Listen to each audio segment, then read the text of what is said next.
አድርጌላችሁ አላውቅም። ላንቺ ያለኝን አይደል የሌለኝን እሰጥሻለሁ። ከዛ ሰውዬ ጋር እናቴ ቀስ ብሎ መራመድ ሩቅ ያደርሳል ይላሉ ቻይኖች። ውለታውን የሚረሳ ባንቴሮ አይደለም። ቀላል የሚባለው መግደል የሚያቅተኝ ይመስላል። እባክሽ ዘኝለት።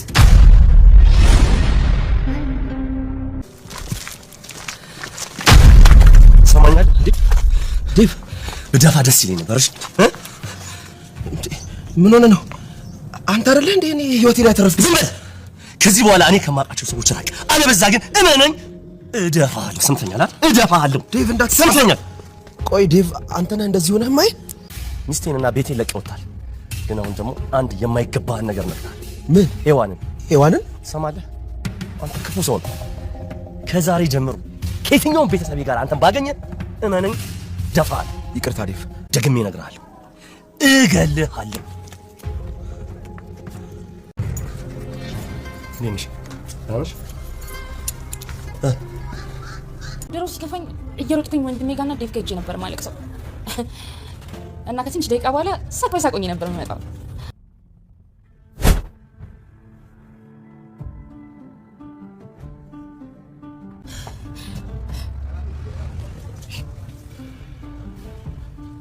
ያለ እኔን እንደፈለክ መናገር ትችላለህ፣ ግን እንዴት እናቴ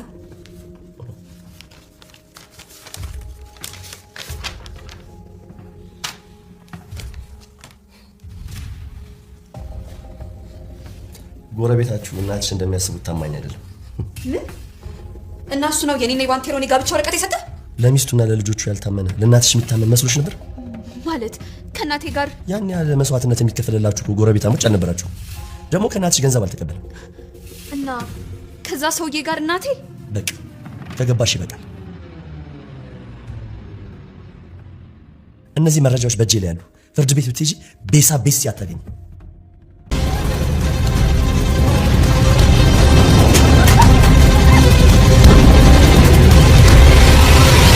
ደም ከሮዛ ይልቅ የሔዋን ከባንቴሮ ጋር ያላት ቅርርብ እጅግ በጣም አበሳጨው። ደም ለብሶ ደም ቆርሶ ወደ ባንቴሮ በመሄድ ሁለተኛ አይን የምላቸው ሰዎች አጠገብ ከደረስክ እደፋሃለሁ፣ በማይመጣው መጥተሃል፣ የማይነካውን ነክተሃል፣ ሔዋንን ስለነካህ አልምርህም በማለት እሱም ማስጠንቀቂያ ሰጥቶት ወደ ቤት ሲመለስ ሔዋንን ሲያገኛት እንደ ድሮው ሰላምታ ሳይሰጣት ዘግቷት ስላለፈ እሷም እጅግ በጣም ልቧ ይሰበራል። ራሷንም መጠጥ ላይ ትደብቃለች። ሔዋን አንድ አለኝ የምትለው የልጅነት ፍቅረኛዋ በአንድም በሌላም ከሮዛ ጋር ተለያይቶ እሷን የድሮ ፍቅረኛዬን አግኝቼው የህይወት አጋር ያደርጋለሁ ብላ ያሰበችው ሰው ያልጠበቀችው ነገር ስለገጠማት ወዲያውንም ራሷን ሳተች። ሮዛ እናቷ የኔ የሚሉት ሰው እያንዳንዱን ሰነድ ያጥፍቷል፣ ዴቭ ምንም አይነት መረጃ አያገኝም ብለው ያሰቡት እያንዳንዱን መረጃ ለዴቭ አስረከበው። ሮዛም ዴቭን በገዛ ቤቱ ከቤቷ አስወጥቼ እኔ እንደፈለግኩ ከፈለግኩት ሰው ጋር እኖራለሁ ብላ ያሰበችው ሀሳቧ ወይም እቅዷ ከሸፈባት። ሰላም ጤና ይስጥልኝ ውድና የተከበራችሁ በመላው ዓለም ያላችሁ ኢትዮጵያና ኤርትራውያን ናችሁ። እግዚአብሔር ይመስገን ደህና ነኝ። ባሏ ሙሽራ ይዞባት የመጣው ሚስት ወይም ደግሞ ትንሿ ሙሽራ ክፍል 34ን አብረን እናያለን። የባለፈው ክፍል ዴቭ ሔዋንና ባንቴሮን አንድ ላይ ስላያቸው ወይም ደግሞ ስትስመው ስላያት እጅግ በጣም ተበሳጭቶ ወደ እነሱ ሽጉጡን አድርጎ ሲሮጥ ነበር ቪዲዮ ያለቀው። በእርግጥም ሔዋን ባንቴሮን የሳመችው ሮዛ እና እሱ ምንም አይነት ግንኙነት አሁን ላይ እንደሌላቸው እውነቱን ስለነገራት እውነቱን ስለነገርከኝ አመሰግናለሁ ብላ ነበር የሳመችው እንጂ ሌላ ነገር ኑሯት አልነበረም። ዴቭ ግን በሌላ ነገር ነበር እየተጠራጠረው። ዴቭም ወዲያውኑ ሽጉጡን መዞ ወደ ባንቴሮን በመሮጥ አንቆ አንገቱን በመያዝ ትሰማኛለህ በደፋ ደስ ይለኝ ነበር ይላል። ባንቴሮም አንተ አይደለህ እንዴ ህይወቴን ያዳንክልኝ ይላል። ከዚህ በኋላ የኔ የምላቸው ሰዎች ጋር አለበለዚያ እደፋለሁ ይላል ዴቭ። ባንቴሮም ቆይ ዴቭ ግን አንተን እንደዚህ ሆነ የማይ ይላል። ዝም በል፣ መስጠት ብቻ አይደለም መጠቀም እችላለሁ፣ መሞት ብቻ አይደለም መግደልም እችላለሁ ይላል። ትሰማኛለህ አንተና ሮዛን የተውኳችሁ ስለፈራኋችሁ ሳይሆን በእናንተ በቆሻሻ ደም መጨማለቅ ስላልፈለግኩ ነው። ባንቴሮም ዴቭ በጣም ይቅርታ፣ ትናንት በድዬ ሊሆን ይችላል፣ ዛሬ ግን ምን ነው ያጠፋሁት ይላል። ዴቭም ሁለተኛ እድል ልሰጥ ብሞክር ትናንት የበደለኝ ዛሬ ደግሞ አይበድለኝም ብዬ ማሰብ አልችልም፣ ምክንያቱም ውሸት እናንተ በደማችሁ ተሰራጭቷል ይላል ዴቭ። ባንቴሮም አሁን የምትለው አይነት ባንቴሮ ብሆን ኖሮ ሚስጥሩን መደበቅ እችል ነበረ፣ ወይም ደግሞ አንተ የወሰድካትን ሚስቴን መመለስ እችል ነበር። ግን ደግሞ አንተና የኔ የምትላቸው ሰዎች መልሰው በህይወት ወይም ደግሞ ቆሞ እንዲሄድ ያደረጋችሁት ባንቴሮ ስለሆነ ውለታውን የሚረሳ ባንቴሮ አይደለም ይላል ባንቴሮ። ለምን አታምነኝም ይላል ባንቴሮ። በጭራሽ ድጋሚ አንተን ላምንህ አልችልም ይላል ዴቭ። ለምን የተውኳት ይመስላል ይላል ባንቴሮ። እኔ ወደ እስር ቤት በተወረወርኩበት ማግስት እሷ ግን አንተን አግብታ አለማን ስትቀጭ ነበር። ሴት እኮ ብትችል ልትገለኝ ባትችል ሽባ አድርጋ ልታስቀረኝ ነበር። ደግሞ እኔ በእያንዳንዱ ቀን ጸሎቴ ድጋሚ ድኜ እሷን እንድቀጣት ነበር። እኔ የተነሳሁት በእናንተ ደግነት ነው። እንደ እሷ ቢሆን ኖሮ እኮ እኔ እስካሁን በሕይወት የለውም ይላል ባንቴሮ። ምን አደረግኳት? እሷን እኔ ገደልኳት? ሰቀልኳት? ከገባህ የተውኳት ለአንተ ስል ነው፣ ለአንተ ንጹሕ ልብ ስል ይላል ባንቴሮ። ዴቭም እንዴት አይነት ጨዋታ ነው የምትጫወተው ይላል። ጨዋታ አይደለም፣ ቢገባህ እኔ ለአንተ ስል ነው የተውኳት። ልጅ እንደጸነሰች ስትሰማ ጉጉትህን አይቻለሁ። ስለዚህም ያንተን ጉጉት ስላየሁኝ የሮዛን ማንነት ለአንተ ነግሬ ከዛ አንተ የፈለግከውን እንድትወስን ነው። ግን ደግሞ አልተውከኝም ይላል ዴቭ። አቤት ይላል ዴቭም። ሚስቴንና ቤቴን ለቀህ ወጥተሃል፣ ደግሞ ግን የማይገባህን ነገር ነክተሃል ይላል ባንቴሮ። ሔዋንን ይላል ዴቭ። ትሰማኛለህ? አንተ ክፉ ሰው ነህ። ከዛሬ ጀምሮ ከየትኛውም ከኔ የምለው ሰው ጋር ካገኘው የመነኝ እደፋሃለሁ። ትሰማኛለህ ባንቴሮ? በጣም ከባድ የሚባለውን ነገር አድርጌልሃለሁ። ስለዚህ ቀላል የሚባለውን መግደል የሚያቅተኝ ይመስላል? ዴቭን በተደጋጋሚ ሁለተኛ ይህን የምላቸው ሰዎች ጋር እንዳላይ ብሎ ማስጠንቀቂያ ሰጥቶት ከእሱ አጠገብ ይሄዳል። ባንቴሮም አዝናለሁ፣ ሌላ ሺህ ነገር ብጠይቀኝ ልልህ ይችል ነበር፣ ሔዋንን ግን በፍጹም ልተው አልችልም ይላል ባንቴሮ። ዴቭም ራሱን በጣም የሚያደርገው ግራ እስኪገባው ድረስ ሔዋን ራስሽን ከባንቴሮ አርቂ፣ ባንቴሮ እገልሃለሁ እያለ ብቻውን በተደጋጋሚ ሊቀውስ እስከሚደርስ ድረስ የሚያደርገው ግራ እስኪገባው ድረስ ብቻውን አስፋልት ለአስፋልት ያወራ ነበር። ምንኝ እገልሃለሁ፣ መንጣት በሌለበት ነው የመጣብኝ እያለም ራሱን ልክ እንደሰከረ ወይም ደግሞ ራሱ እንደሳተ ሰው እስኪሆን ድረስ ለረጅም ሰዓት ብቻውን አስፋልት ላይ ወደዛ ወደዚህ እያለ ሲያወራ ከቆየ በኋላ ወደ ቤት ይሄዳል። ወደ ቤት ሲሄድም ሔዋንና ሉሊት አንድ ላይ እያወሩ ነበርና ሉሊትን ሰላም ብሎ ሔዋንን አልፏት እሷን ትቷት ስለሄደ ሔዋን እጅግ በጣም ልቧ ይሰበራል። ፋሽ አይደል ትላለች ሔዋን። ለእሱ ነበር እኮ ከተቀመጥኩበት የተነሳሁት፣ ግን ደግሞ ቸክም ሳያደርገኝ ሄደ ብላ እጅግ በጣም ልቧ ይነካል። ሉሊትም ሔዋንን ለማጽናናት ትሞክራለች። የሆነ ነገር አበሳጭቷት ይሆናል እህቴ ተረጂው ትላለች። ሉሊትም ጠንካራ ሴት እኮ ነሽ፣ እንዴት በትንሽ ነገር ትበሳጫለሽ? እንዴትስ ታኮርፊያለሽ? ትላለች። እኔ ያው ጠንካራ ነኝ፣ ነገር ግን በደብ በኩል ስስ ነኝ ትላለች ሔዋን። ሉሊትም ግን ለምን ትላለች። ምንም አይደለም፣ ያው የወንድሜ ጓደኛ አይደል ትላለች። ሉሊትም የወንድምሽ ጓደኛ ብቻ ትላለች።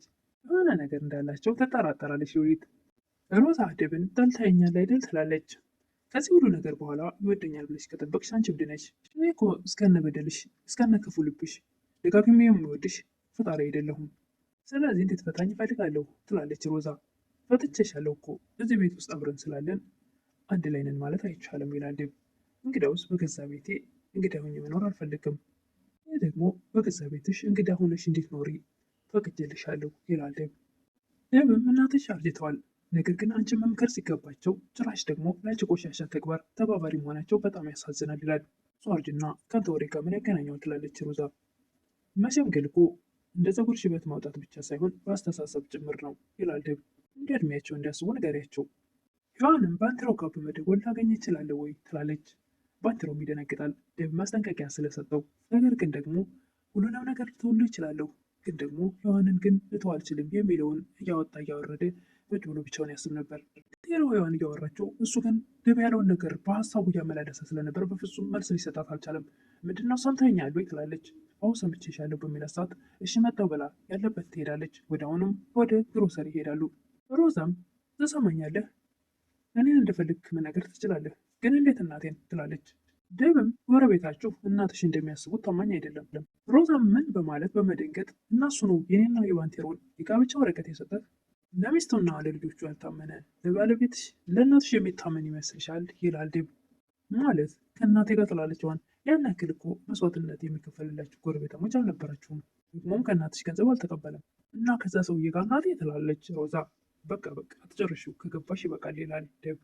ይህ ሁሉ መረጃዎች በእጅ ላይ ያሉ፣ ፍርድ ቤት ብትሄጂም ምንም ልታመጭም ልታገኝም አትችይ ይላል ዴቭ።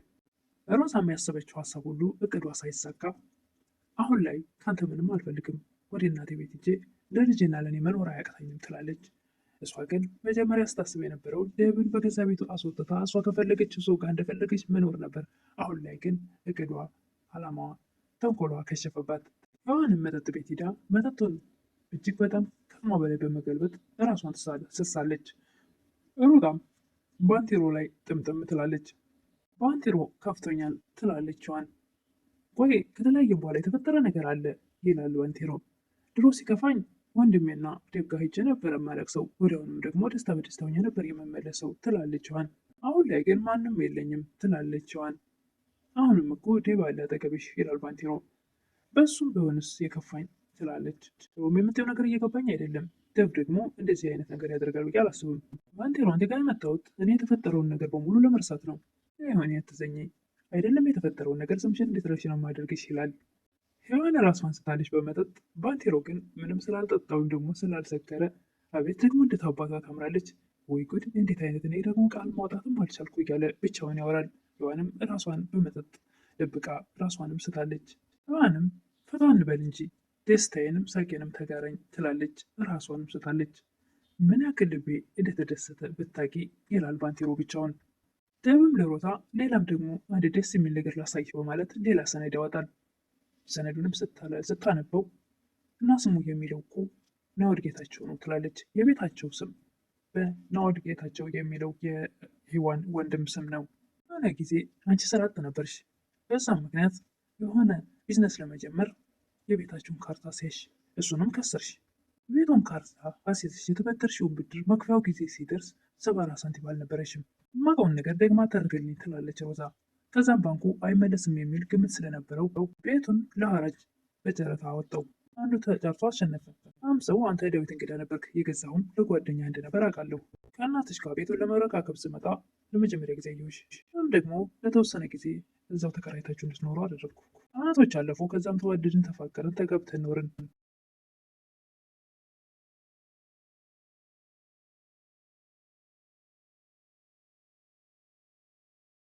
ትላለች ሮዛ። ለጓደኛዬ ለናኦድ ጌታቸው ቤት ልገዛበት የነበረውን ብር ራስሽ ቢዝነስ ጀመርሽበት፣ አሁን ከሰርሽ። ግን ደግሞ ቤቱን ካርታውን ስም አዙሬዋለሁ ብለኸኝ ነበር ትላለች ሮዛ። አላስታውስም፣ ግን ደግሞ ጓደኛዬ ናኦድ አደራ ሰጥቶኝ ስለነበረ ሀገሬ ሊጠብቅ ወደ ግንባር ሄደ። እዚህ ደግሞ የእሱን እምነት ልክድ አልፈልግም። ግን ምናልባት ያንቺ ውሸታምነት ተጋብቶብኝ ይሆን? ስለዚህ ያ ቤት የናኦድ ጌታቸው መሆኑ ነው ትላለች ሮዛ። ዴቭም ናኦድ ጌታቸው በህይወት ስለሌለ የሔዋን ጌታቸው በሚል ስም ይዛወር ይላል ዴቭ። እንዴት ነው እንደዚህ ያጃጃልከኝ? ትላለች ሮዛ። እንድትሄጂ ብፈቅድልሽም አንቺም እናትሽም ጎዳና ላይ ነው የምትወድቁት። ግን ደግሞ በሆድሽ ላለው ለልጄ ስለራራልሻለሁ ይላል ዴቭ። ጎዳና ላይ እንድወለድ አልፈቅድም። ሮዛም መልካም ነገር ልጃቸውን ከመምከር ይልቅ መጥፎ ነገር ሲመክሯትና ሲያስተምሯት የቆዩት እናቷ አሁን ላይ ከጎኗ የለም። እሷም የምታደርገው ግራ ገብቷታል። እጅግ በጣምም አዝናለች። በሰራችው ክፋቷ ወደ ራሷ ተመልሶባታል። በሆነ ወጥቼ ሜዳ ላይ ጥላለሁ ያለች ስትፎክር ራሷ ሜዳ ላይ ልትወድቅ መሆኑን ስታስብ የምታደርገው ግራ ገብቷታል። ሉሊት ሮዛን እባክሽ ከዚህ በላይ ማዘኑ ይብቃሽ፣ ለአንቺም ለልጆች ጥሩ አይሆንም ትላለች። ማንሽና ነው ስለ ልጅ የምታስቢው? እንኳን አንቺ አባቱ አላስብም ብለሽ አታስቢ። ማርገዝሽን ሲል በደስታ እንደ ሕፃን ነበር ሲቦርቅ የነበረው ትላለች ሉሊት። ሉሊትም ለልጁ ከአንቺ እናት ስለሆንሽ አንቺ የበለጠ ታስቢለታለሽ እና ብታስቢለት ይሻላል ትላለች። እባክሽ ለህይወቴ ባልሰጋ ኑሮ እስካሁን ወዲያውኑ ነበር መንከር የምጥለው ትላለች። ወዲያውኑም ልክ አይደለሁም አይደለ? እንደዚህ ማሰቤ፣ እንደዚህ ያልኩሽ ትክክል አይደለም፣ በፍጹም አላደርገውም። እንዴት በልጄ ላይ ጨክናለሁ ትላለች። ማንኛውም ለልጅና ለእኔ ስላስብሽ አመሰግናለሁ። ዴቭም ብቻውን ምን አይነት ጭንቀት ውስጥ ነው የገባሁት? መች ነው ከጭንቀት የምወጣው? እያለ በሚበሳጭበት ሰዓት ወዲያውኑ ሔዋን በመጠጥ ራሷን ስለሳተች ባንቴሮ ተሸክሟት ጭራሽን በጀርባ አዙሯት ወደ ቤት ይመጣል። ዴቭም እጅግ በጣም ተገርሞ እነሱን እያየ የዛሬው ቪዲዮ እንግዲህ እዚህ ላይ ነው ያለቀው። ባንቴሮን በሩ ሲከፈት ዴቭን ስላየው ደንግጧል። እንግዲህ በቀጣይ ምን እንደምንፈጠር አብረን የምናይ ይሆናል። ለዛሬ ግን ይህን ይመስል ነበረ። ባሏ ሙሽራ ይዞባት የመጣው ሚስት ወይም ደግሞ ትንሿ ሙሽራ ክፍል 34 ይህን ይመስል ነበረ።